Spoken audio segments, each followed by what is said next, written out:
各位觀眾大家好，歡迎收睇26分鐘見證實錄。近呢一兩年，本國嘅醫療系統面臨崩潰嘅消息頻頻出現，醫療資源以及醫療人手問題亦都成為咗本國嘅頭等大事。而呢啲問題亦都影響到一啲嘅專科系統。咁就以癌症為例現時癌病患者等候診斷以及治療嘅時間都比以往更加長。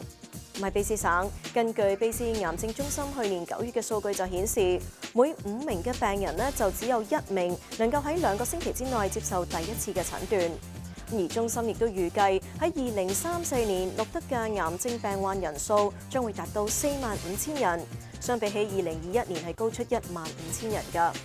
咁究竟一班正在走緊抗癌之路嘅病人喺等候接受治療嘅過程之中經歷咗啲乜嘢啦？而又係啲乜嘢原因令到病人處於漫長嘅等待狀態呢？ The number one thing the Minister of Health has to do is he has to stop talking and start listening. And he has to listen to doctors. He has to listen to nurses. We're not getting good results in cancer care right now in British Columbia under this NDP government, and they've been there for 2 terms. It's not like they just started last week or they've only been there a year. I think in healthcare in general, there's been a lot of burnout, not just in BC, but across Canada. And I think it's a reflection of both the challenges of COVID, but also the challenges of the workload.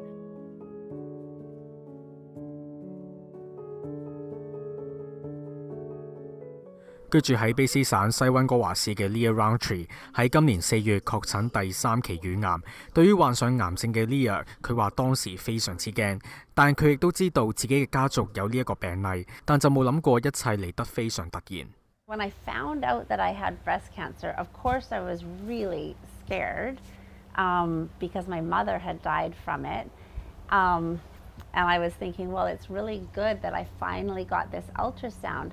But the problem was that my tumor was already quite large. And so this waiting time for the ultrasounds and this confusion, unclear messaging as to whether you should get some caused a delay. So not only was I scared, but I was really distraught that now my chances of surviving it are lower because I have more cancer in my recurrence rate is higher. And I have to go through these really hard treatments. If you get early caught breast cancer, you may not have to go through chemotherapy and lose your hair and how difficult it is on the body. So I was at both times scared and also really frustrated and angry that the system is such that I didn't get it caught earlier. So that led to some more problems with diagnostics.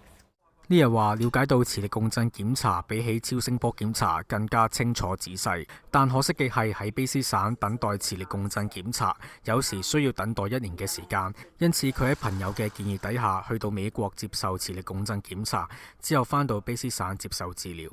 She learned that with an MRI you get a better image, which means that you're better prepared for surgery. So she tells me this.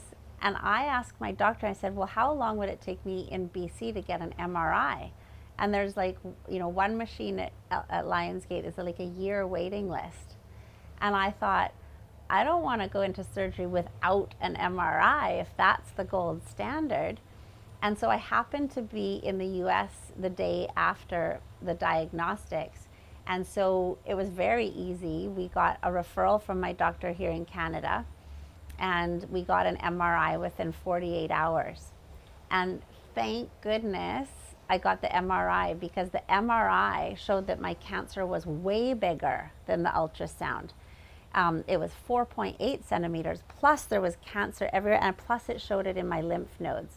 And the reason why that's critical is that once it's gone to your lymph nodes and because of the size of it, now I'm an urgent case. I'm precariously at risk of going to stage 4 metastatic cancer. 呢日現時喺溫哥華接受多個星期嘅治療，之後可能要做更大嘅手術。佢唔排除可能會選擇去到美國接受手術，但作為病人嘅佢認為現時本地嘅醫療系統非常緩慢，擔心病人會錯過最佳嘅治療時間。I've had all of my treatment in BC. I'm on a plan where they're doing chemotherapy first, so 8 cycles of dose dense. As they say, they're throwing everything at me because of the extent of this disease. So I have chemotherapy every 2 weeks for 8 cycles for a total of 4 months. I've had 2 rounds of chemotherapy already. I've started to lose my hair, so I decided to shave it all off because the rest of it is going to be falling out quite quickly. I've had that in BC. It's a consideration that I will likely go to the United States for surgery just because of there's bigger surgical centers. As I said, the people are phenomenal in BC, but the system is slow and it also can take a long time to get approvals in Canada. 走過抗癌之路嘅仲有社區長權者 Tamara Tiger， 佢喺10年前亦都得過癌症。佢話仍然清楚記得當時嘅心情，每日都仍然擔心自己嘅病情，其他人難以體會自己嘅感受。When I was diagnosed, it was an emergency. So I was seen right away because I ended up in the emergency department because I was dying. But I waited to see the cancer doctor. I waited to see the oncologist. And I think I waited a month, which wasn't a bad thing at the time because the cancer had come out with the surgery and all that. I was waiting to see about my treatment. It was excruciating. Whether you wait an hour, a day, a month, it doesn't matter. It is excruciating. It is so painful and scary because what's going on in your head when you find out you have cancer is really awful, right? Because you're thinking all the worst things. So the longer you wait or when you're waiting for a result, it's very difficult and scary and depressing and it's really hard to function. And when you have a cancer diagnosis, it never goes away. It never leaves your mind. Tamara 康復之後，亦都積極參與社會活動，幫助一啲弱勢社群。佢亦都留意到近年醫療系統面臨崩潰，相比底下同自己以前接受治療嘅等候時間更長。佢形容現時嘅情況唔能夠接受。I think patients are waiting longer now than they have ever waited. And that's not the doctor's fault because the oncologists are seeing, all the oncologists I know from my experience with cancer, they all have so many patients. They're overloaded. All the cancer doctors I know, they have so many patients. They are so busy. So they are doing the best they can, working as hard as they can. We need more cancer doctors. We need more technicians so that we can speed up the wait times. And again, if you're waiting to see a doctor, it's not the doctor's fault. That is the manager's fault. That is the vice president's fault. That is the fault of the Ministry of Health. They need to be more transparent. They need to tell British Columbians what's happening. They need to have less managers and less vice presidents, and they need to concentrate on hiring technicians and all the workers that they need and treating them well, meaning don't overwork them. Don't treat them with disrespect. Make sure that their workplace is happy and healthy because these healthcare workers are exhausted. BC 癌症中心首席醫療官表示，癌症中心的而且確經歷前所未見嘅挑戰，腫瘤科醫生人員短缺，再加上癌症患者有上升趨勢，情況已經變得好嚴重。Every year, the incidence of cancer increases in our population by about 3%. And even more than that, the prevalence, that means the number of people with cancer in British Columbia, increases by 5% every year. And it's been doing this for the last 20 years. And so the demand for cancer care is ever increasing. However, our ability to deliver on that care has not kept up with the growth of delivery of care has not kept up with the demand. And so right now it's a capacity and therefore an access issue right now. The main issue is a human resource one in terms of having enough doctors and nurses and radiation therapists and so on and so forth to help care for the patients. Kim 醫生話：現時癌症中心喺招聘人手方面亦都困難重重，主要原因包括喺經歷新冠疫情之後嘅後續影響，以及薪酬待遇方面未如理想。I think in healthcare in general, there's been a lot of burnout, not just in BC, but across Canada. And I think it's a reflection of both the challenges of COVID, but also the challenges of the workload. And I think it's brought a big realization about how we need to invest in the healthcare system. And in my situation, what I'm talking about is the cancer care system. So I think that's and I can say that's happening. So I think there have been challenges in recruitment and retention in the past. I mean, COVID was one thing, but also in BC, some of our salaries were among the lowest in Canada. However, that's been rectified. Our oncologists now salaries are among the highest in Canada with the recent lifts that were announced by the minister back in February. And as well, for example, our radiation therapists have also had a lift, and they're also among the highest paid in the country. Similarly, nurses are also getting a lift in their salaries. Kim 醫生亦都話，癌症中心亦都同省內嘅大專院校加強合作，培育新血。In addition, we're working with post-secondary institutions to increase the amount of training. We not only need folks now, but we're going to need folks in the future, right? We need a lot of folks right now to catch up, but at the same time, we're going to need more in the future because of the growth and demand for cancer services. And along those lines. 不過，他們話就仍然擔心癌症患者等待醫治嘅時間將會越等越耐，受苦嘅只有病人。We used to always say, if you're going to get cancer, get it in British Columbia because we have the best cancer care in the world. I think we do have excellent cancer care here. I really, really do. I think we still have excellent cancer care here. I think the problem is that we don't have enough people working in healthcare. So what's the reason for that? There could be dozens of reasons that, we're not even aware of. I don't know. But we need to hire more people. We need to treat our healthcare workers with respect and care. You have to catch cancer early. We all know that you have to catch cancer early. 正所謂病向淺中醫，尤其對於癌症病人嚟講啊，及早得到診斷同埋治療咧，往往係會大幅提升治癒嘅機會㗎。究竟當局作出咗啲乜嘢嘅措施去協助縮短癌症服務嘅輪候時間呢？呢啲政策係咪能夠解決到省內癌症醫療問題？我哋下一次翻嚟再睇。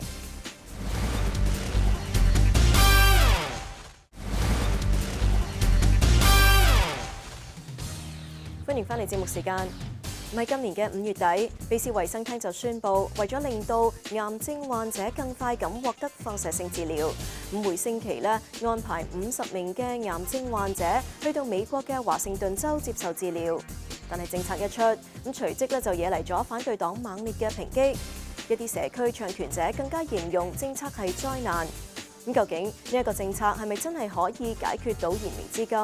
當局有啲乜嘢其他嘅方法，長遠解決目前癌症服務緊張嘅問題啦。Starting May 29th, 2023, BC Cancer will offer eligible patients the opportunity to have their radiation therapy at one of 2 partner clinics in Bellingham, Washington. 省府呢個政策一出之後，隨即惹嚟唔同組織以及政黨抨擊，其中省議會嘅2個反對黨最為激烈。卑斯綠黨黨領 Sonia Furstenau 表示，省府政策係置人民於不顧，完全逃避責任。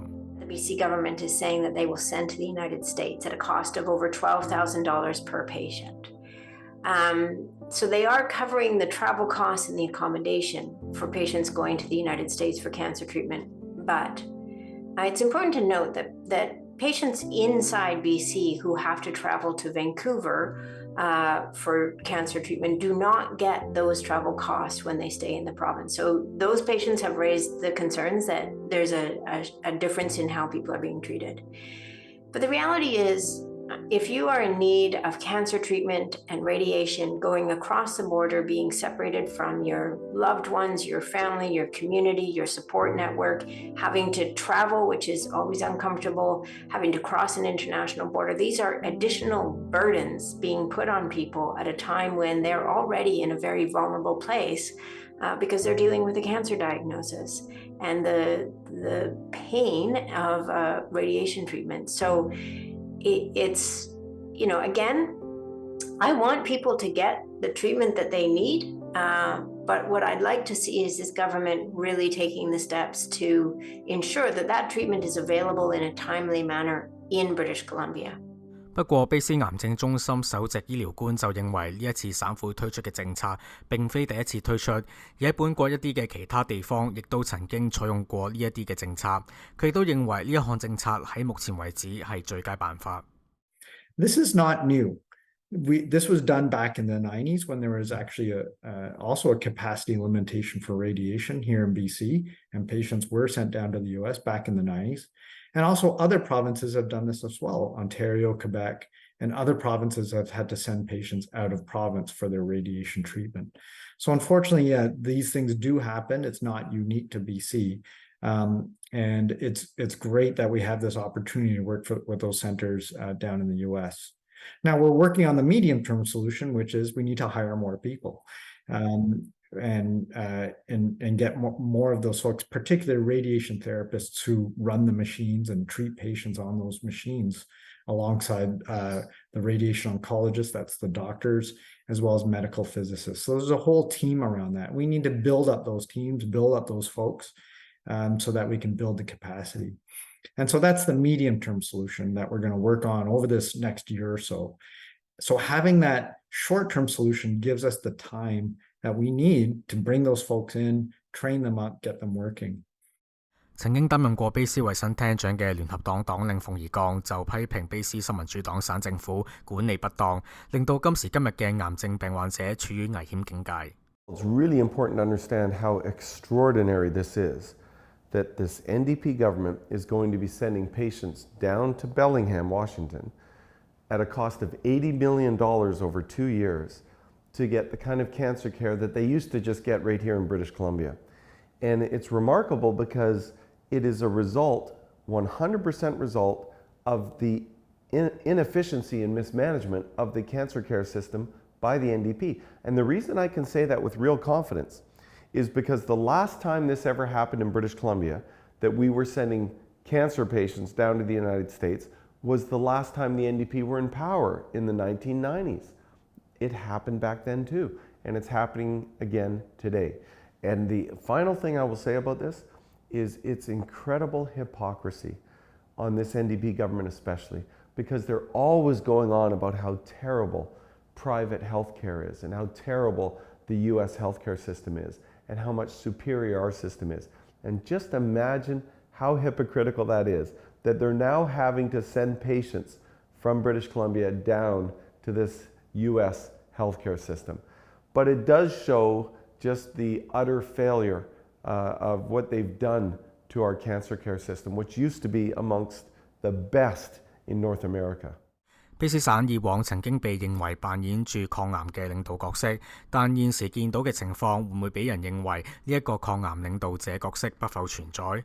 I was a former health minister in 2009, 2010, and at that time the BC Cancer Agency and British Columbia had the best cancer outcomes in Canada. We had the shortest wait times and we had the longest rate of survival in terms of cancer care, the lowest rates of mortality.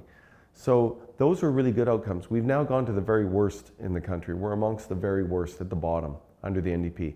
So the best example of that is today in British Columbia, only 20% of patients that are being referred to an oncologist are being referred within that 2-week window, which is considered the benchmark of the right kind of treatment. Only 20%. In Ontario, it's 75%, for example. 面對多方面對政策嘅不滿，卑斯衛生廳長 Adrian 迪德安就話：省府一直都負上照顧病人嘅責任，反之係卑斯聯合黨執政期間削減醫療開支所導致今時今日嘅問題。By taking the responsibility that we're taking here, ensuring that people get care. That's the important thing, is to ensure that people who need care right now get that care. As you know, healthcare was badly underfunded under the previous government. This was particularly true of cancer care. A lot of the investments you have to make years in advance, they failed to do so. We've been significantly increasing our contribution there. We have an aging population, and we had some equipment that required replacing. So I could have, I suppose, waited and just seen wait times increase, but I chose not to do that. We have to put cancer patients first. We're not the opposition, we're the government. And that means there was an opportunity to give people radiation therapy. That opportunity was in Bellingham, and we're now working that through with people who need radiation therapy to get the therapy they need.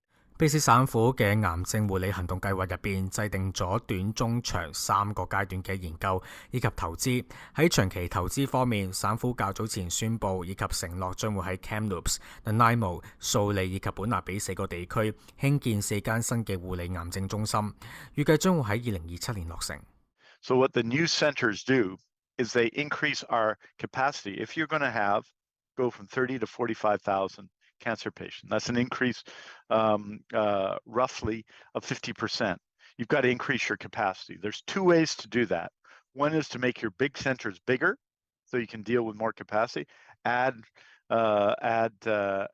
capacity at the centers, or you can build out in different locations. And we're building out in different locations so that we not only increase our capacity for radiation therapy, for example, but we do it closer to home. Because Nanaimo is a lot closer, say, to Campbell River, just as people in the suburbs in Surrey and so on in Burnaby like to have a cancer center closer to home. So that's our strategy. I think it's the right strategy. It's based on a very significant planning process for the 10-year cancer plan, and it allows us to meet the capacity of radiation therapy.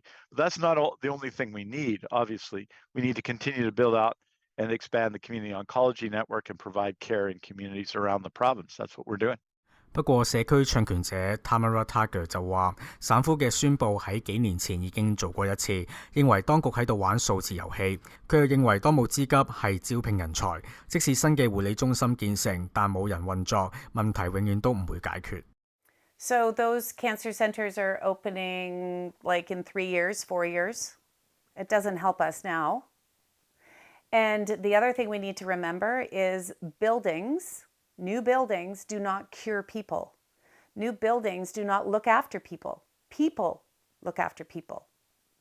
People cure people, not buildings. We can build all the buildings we want.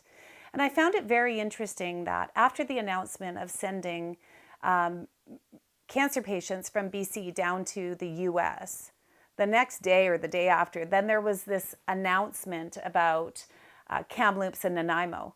Those weren't announcements. Those buildings, they've been talking about those buildings for at least 4 years behind the scenes. That was an announcement of an approval of the buildings. So again, that was a distraction for us to, don't look over here. We're sending patients to Bellingham. Here's this building and this building. No, those buildings were always in the works. And that's not going to solve our problem right now. It's definitely not going to solve our problem. 究竟省政府當局應該點樣做去解決燃眉之急？綠黨黨領 Sonia Fairchild 建議應該放寬同埋擴大嚟自其他國家以及地區嘅專業人士前嚟卑斯省，解決人才流失問題。I think we can and I think we should. We are a multicultural country. It is going to benefit us to have people in professional roles like doctors and nurses who come from other parts of the world and bring their culture, their skills, their language, their perspectives. This is very important as part of who we are as a country. I hear over and over again about the red tape and about the difficulty of being able to practice in BC if you've been trained elsewhere. And I think we really have to address that quite urgently. So the minister has to stop talking and he has to start listening to the experts because he is not an expert. Nobody at the Ministry of Health is an expert in healthcare. The doctors and the nurses and all the other healthcare workers that are working right now today, those are the experts we want to hear from. And they're the ones with solutions. And we need to start listening to them. There needs to be way more transparency than there is.